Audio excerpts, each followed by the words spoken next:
ሰላም ጤና ይስጥልኝ እንደምን ቆያችሁ ውድ አድማጮቻችን ይህ ፋስት ስፖርት ዩብ ነው። ቼልሲን የተመለከቱ ወቅታዊና አዳዲስ መረጃዎችን አጠር አድርጌ የማቀርብላችሁ ይሆናል። እስከ መጨረሻው አብራችሁን ቆዩ። ቼልሲ የቀድሞ የአርሰናል አምበል ግራኒት ዣካን ለማስፈረም ከጫፍ ደርሷል። ቼልሲ በግል ጉዳዮችና ጥቅም ዙሪያ ከዣካ ጋር ስምምነት ላይ መድረሱ እየተዘገበ ይገኛል። ይህንን ጉዳይ በቀዳሚነት እንመለከታለን። በፋብሪጋዝ እየሰለጠነ የሚገኘው የጣሊያኑ ክለብ ኮሞ ቻሎባን ለመውሰድ ያቀረበው ጥያቄ ውድቅ ተደርጎበታል። ኢንተር ሚላን ሌላኛው የቻሎባ ፈላጊ ሆኖ ብቅ ብሏል። ለመሆኑ ቼልሲ ለምንድነው የኮሞን ጥያቄ ውድቅ ያደረገው የሚለውን ጉዳይና ቻሎባን በተመለከተ የተሰሙ መረጃዎችን የማጋራችሁ ይሆናል።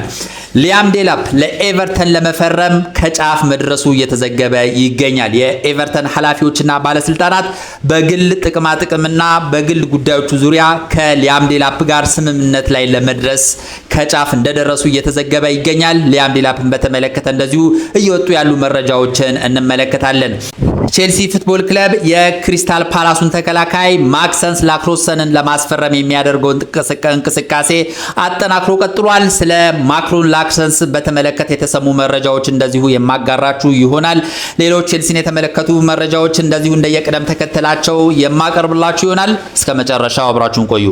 ወደ መጀመሪያ ዘገባ ስንሸጋገር ግራኒት ዣካን የተመለከተ መረጃ እናገኛለን። ቼልሲ የቀድሞ የአርሰናል አምበል ግራኒት ዣካን ለማስፈረም ከጫፍ መድረሱ እየተዘገበ ይገኛል። ቼልሲ በግል ጉዳዮችና ጥቅም ዙሪያ ከዣካ ጋር ስምምነት ደርሷል ነው የተባለው። በርካታ መገናኛ ብዙሃን ይፋ እንዳደረጉት ከሆነ ግራኒት ዣካ ወደ ቼልሲ ሊያመራ ተቃርቧል። አሁን ላይ ግራኒት ዣካ 33ኛ ዓመቱ ላይ ይገኛል። ወደ 34 ዓመት ለመጠጋት ጥቂት ወራት ብቻ ይቀሩታል።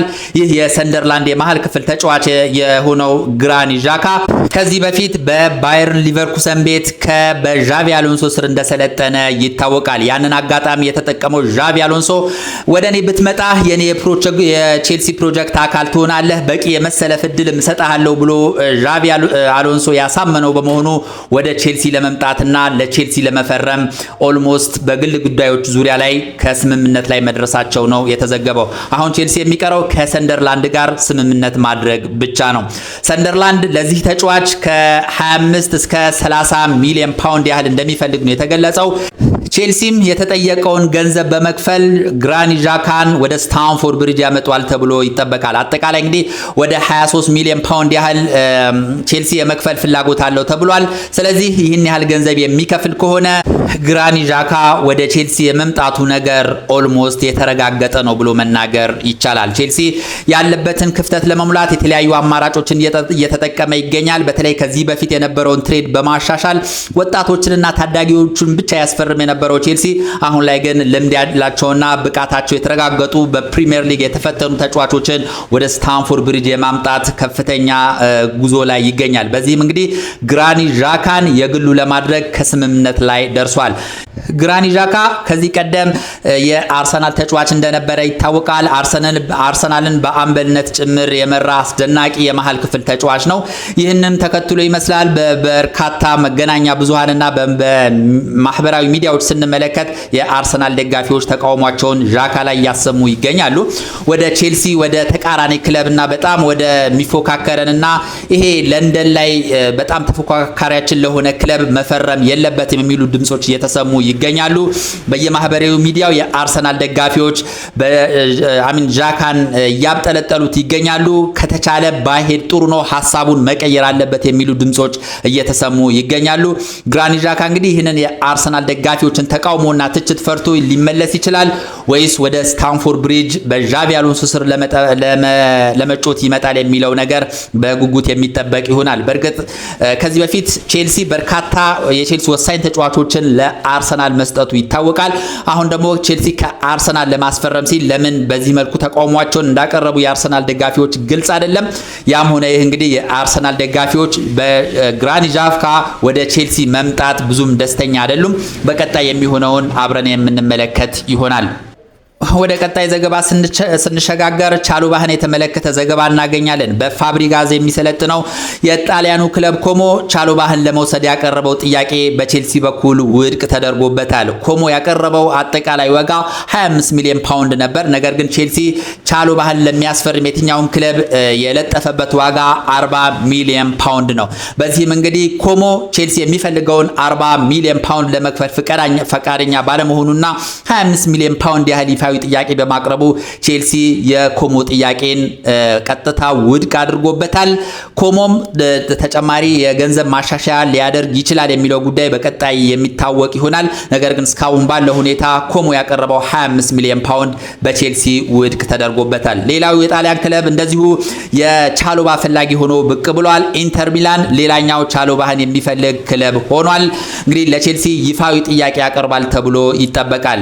ቼልሲ እንግዲህ ከዚህ በፊት አንድ ወሳኝ ተጫዋቹን ከዚህ በፊት ቀምቶታል። ባሌስትራ ማርኮ ባሌስትራን የማስፈረም ፍላጎት ነበረው። ኢንተር ሚላን እንደዚሁም ወደ ኢንተር ሚላን ሊያመራ ከጫፍ ደርሶ ነበር። ነገር ግን ቼልሲ መሀል ላይ ጣልቃ ገብቶ ነበር እንግዲህ ይህንን ተጫዋች ያስፈረመበት የሱም ቦታ ለመተካት ይመስላል እንግዲህ ኢንተር ሚላን ቻሉባህን ለማስፈረም እንቅስቃሴ ጀምሯል። ለቼልሲም ይፋዊ ጥያቄ ያቀርባል ተብሎ ይጠበቃል። ወደ ሌላኛው ዘገባ ስንሸጋገር ሊያም ዴላፕን እናገኛለን። ሊያም ዴላፕ ከኤቨርተን ጋር ስሙ በእጅጉ እየተያዘ ይገኛል።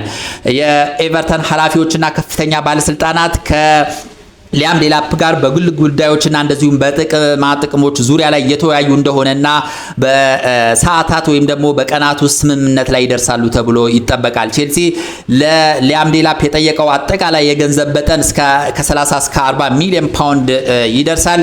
ኤቨርተንም እንግዲህ ይህንን ያህል ገንዘብ በመክፈል ሊያም ዴላፕን ወደ ጉድሰን ፓርክ ለማምጣት እንቅስቃሴ ጀምሯል። ሊያም ዴላፕም እንደዚሁ ቼልሲ ለቆ ለኤቨርተን የመጫወት ፍላጎት አለው። ምክንያቱም በሚቀጥለው ዓመት በቼልሲ ቦታ የማግኘት እድሉ አናሳ በመሆኑ ኤቨርተንን ለመቀላቀል ይፈልጋል ተብሏል። በቀጣዮቹ ቀናት ሊያም ዴላፕ በግል ጉዳዮች ዙሪያ ላይ ከኤቨርተን ጋር ስምምነት ከደረሰ በኋላ ኤቨርተን በተራው ደግሞ ከቼልሲ ጋር በዋጋ ዙሪያ ላይ ስምምነት ይደርሳሉ ተብሎ ይጠበቃል።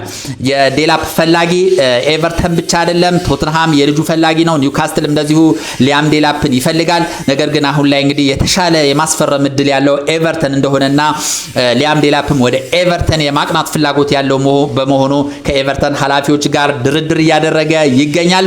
ሊያም ዴላፕ ወደ ኤቨርተን የማምራቱ ጉዳይ እየተቃረበ ነው ብሎ መናገር ይቻላል። ወደ መጨረሻ ዘገባ ስናልፍ ማክሰንስ ላክሩሰን እናገኛለን። ቼልሲ የፓላሱን ተከላካይ ማክሰንስ ላክሩሰንን ለማስፈረም እንግዲህ ከፍተኛ እንቅስቃሴ እያደረገ እንደሆነ ሰምተናል። እንደዚሁም አሁንም እንደዚሁ እንቅስቃሴውን አጠናክሮ ቀጥሏል። ከልጁ ጋር ቼልሲ በግል ጉዳዮች ዙሪያ ላይ ስምምነት ላይ ደርሷል። አሁን ላይ ቼልሲ ከፓላስ ጋር እንግዲህ ውይይት እያደረጉ እንደሆነ ነው የተገለጸው። በቀናት ውስጥ የቼልሲና የክሪስታል ፓላስ ባለስልጣናት ውይይት ይጠናቀቅና ሂር ዊጎ የመባል እድሉ በቀናት ውስጥ ሊፈጸም እንደሚችል ነው እየተነገረ የሚገኘው። እንግዲህ ክሪስታል ፓላስ 50 ሚሊዮን ፓውንድ ያህል ከ47 እስከ 50 ሚሊዮን ፓውንድ ያህል ጠይቆበታል። ቼልሲም ይህን የተጠየቀውን ገንዘብ ለመክፈል ወደ ስታንፎርድ ብሪጅ ለማምጣት ኦልሞስት ከጫፍ ደርሷል። ከኒውካስትል ከክሪስታል ፓላስ ኃላፊዎች ጋር እየተነጋገረ እንደሆነ ነው እየተዘገበ የሚገኘው። በአጠቃላይ ቼልሲ ቤት በዛሬው ዕለት የተሰሙ ዋና ዋና መረጃዎች እነዚህ ነበሩ። ስለነበረን ቆይታ እጅግ አድርጌ አመሰግናለሁ። መልካም ጊዜ